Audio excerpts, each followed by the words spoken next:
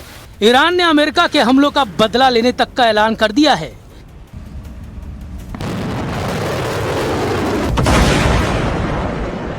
वही तेवर, वही तेजी, वही स्टाइल, धमाके दर धमाके, मिसाइलों के, रॉकेट के, फास्ट बोट का एक्शन, रेवोल्यूशनरी फाइटर्स का दबदबा। ईरान ने अमेरिकी गुरूर को फिर से तोड़ दिया। अब की बार ये बताकर मारा है कि ईरान की हद में जो आया उसका सफाया तय है। ईरानी मीडिया रिपोर्टों के मुताबिक रेवोल्यूशनरी लड़ाकों ने पनामा के झंडा लगे एक जहाज को क्रूज मिसाइल से धुआं कर दिया है। असल में यह कार्गो जहाज अमेरिकी कंपनी MSC सरिस्का V का है, जिसे ओमान के तट पर करीब ईरानी युद्धपोत पर हमले के बदले में ईरान ने मिसाइल से दहलाया है। इससे पहले 1 जून को अरब सागर से गुजर रहे एक कार्गो शिप पर मिसाइल से हमला हुआ, जिससे इराक के तट पर एक बड़ा विस्फोट हुआ। ये मिसाइल हमला इराक तट पर कसर से लगभग 40 समुद्री मील साउथ ईस्ट में हुआ था। समुद्री सुरक्षा एजेंसी ने बताया कि टक्कर के बाद एक जोरदार विस्फोट हुआ। यूके एमटीओ ने मिसाइल हमले से प्रभावित जहाज की जानकारी साझा नहीं की है। इधर ईरान ने अमेरिका के साथ सभी तरह के संपर्क रोकने की बात कह दी है। ईरान की सरकारी मीडिया तस्नीम ने बताया कि axis of resistance Hormuz strait के बाद अब लाल सागर के एंटीग्रेड पर मौजूद बाब अल मंडेब स्ट्रेट को भी बंद कर सकते हैं। हॉर्मुज स्ट्रेट के बंद होने से दुनिया के कई देश गंभीर तेल और गैस संकट में फंस गए हैं, लेकिन अब अगर बाब अल मंडेब को वास्तव में बंद किया जाता है तो इसके विनाशकारी परिणाम हो सकते हैं।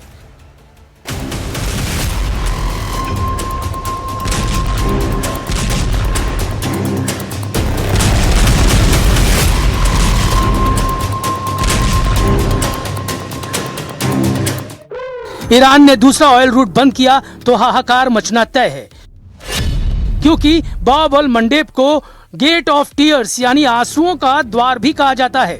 बाब अल मंडेब एक बेहद संकरा समुद्री रास्ता है जो लाल सागर को अदन की खाड़ी और हिंद महासागर से जोड़ता है।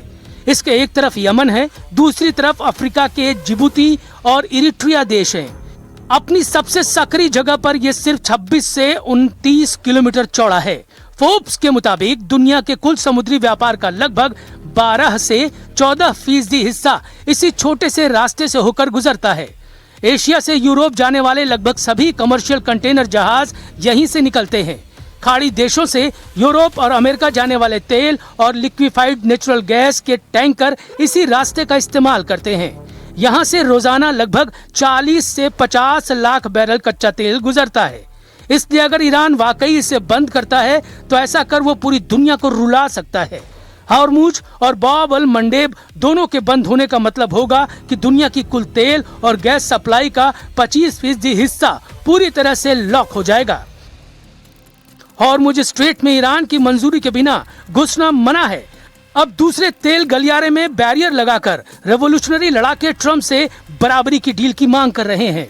ईरान की बारूदी फास्ट बोट पहरेदारी कर रही है। जिस भी जहाज पर शक होता है उसे रेवोल्यूशनरी लड़ाके रॉकेट धमाकों से ब्रेक लगा दे रहे हैं। लेकिन अमेरिका कितनी देर शांत रहेगा?